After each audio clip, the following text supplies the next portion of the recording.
आप सभी के लिए ईश्वर का असीम प्रेम और आप सभी को पूर्ण आशीर्वाद। प्यारे भाइयों और बहनों, आज सामान्य समय का 32वां रविवार है। आज के पाठों का सारांश ये है। पहला पाठ राजाओं की पहली पुस्तक से लिया गया है। यह हमें बताता है कि एलिय्याह के माध्यम से एक विधवा और उसके बेटे को 1 वर्ष के लिए पर्याप्त आटा और तेल दिया जाता है। दूसरा पाठ इब्रानियों से लिया गया है। यह हमें बताता है कि पाप को दूर करने के लिए मसीह एक बार मर गया, वह उद्धार लाने के लिए फिर से लौट आएगा। सुसमाचार का पाठ संत मरकुस से लिया गया है। यह हमें बताता है कि यीशु ने एक गरीब विधवा की भेंट को देखा और उसके महान बलिदान की सराहना की।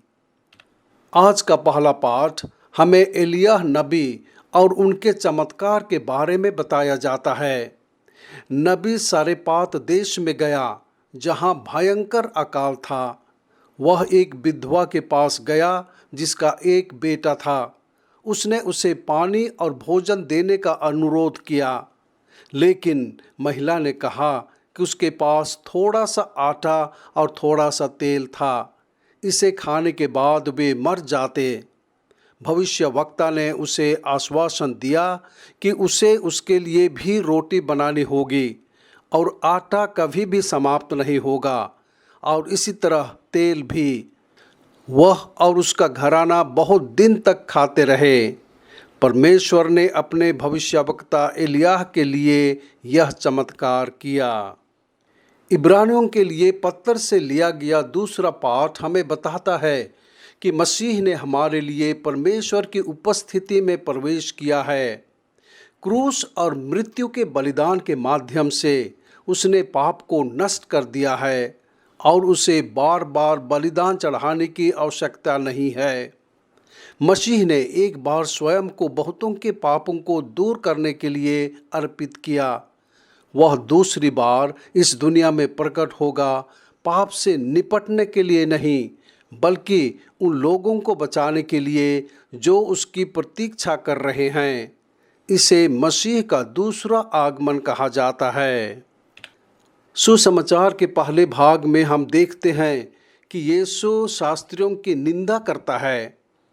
यीशु ने खुले तौर पर लोगों को उन शास्त्रियों के अशोभनीय व्यवहार के खिलाफ चेतावनी दी, जो लंबे वस्त्रों में घूमना पसंद करते थे और बाजारों में नमस्कार करना पसंद करते थे। उन्होंने आराधनालय और सम्मान के स्थानों में सबसे अच्छी सीटों पर कब्जा कर लेते थे। अपने अभिमान और पाखंड के लिए उन्हें ईश्वर से अधिक निंदा प्राप्त होगी। सुसमाचार के दूसरे भाग में हमें एक गरीब विधवा की उदारता के बारे में बताया गया है। यीशु भंडार के सामने बैठ गया और भीड़ को भंडार में धन डालते हुए देखा। कई अमीर लोग बड़ी रकम लगा रहे थे। एक गरीब विधवा ने आकर तांबे के 2 सिक्के डाल दिए। यीशु ने अपने चेलों को पास बुलाकर उनसे कहा, मैं तुमसे सच सच कहता हूँ कि इस कंगाल विधवा ने भंडार में देने वालों से बढ़कर डाला है। वह अपनी गरीबी में अपना सब कुछ डाल दिया है। यीशु ने देखा कि कैसे यहूदी तीर्थयात्री मंदिर के खजाने में अपना योगदान दे रहे थे। प्रत्येक यहूदी प्रार्थना और बलिदान चढ़ाने के लिए मंदिर की तीर्थ यात्रा करता था। धनी तीर्थयात्रियों ने खजाने में बड़ी रकम का योगदान दिया। कम साधन वालों ने छोटा योगदान दिया। एक गरीब विधवा ने अपना छोटा सा योगदान दिया, परंतु यीशु ने उसकी उदारता की प्रशंसा की। ईश्वर उदार लोगों की सराहना करते हैं जो अपने चीज़ों को त्यागते हैं और अपना सामान साझा करते हैं। वह उदार लोगों को उनके द्वारा बांटे जाने से अधिक आशीर्वाद देता है।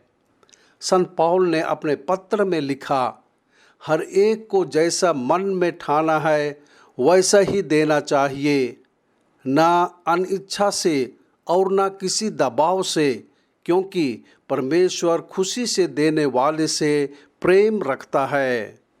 कोरिन्थियों के नाम संत पौलुस का दूसरा पत्र 9:7।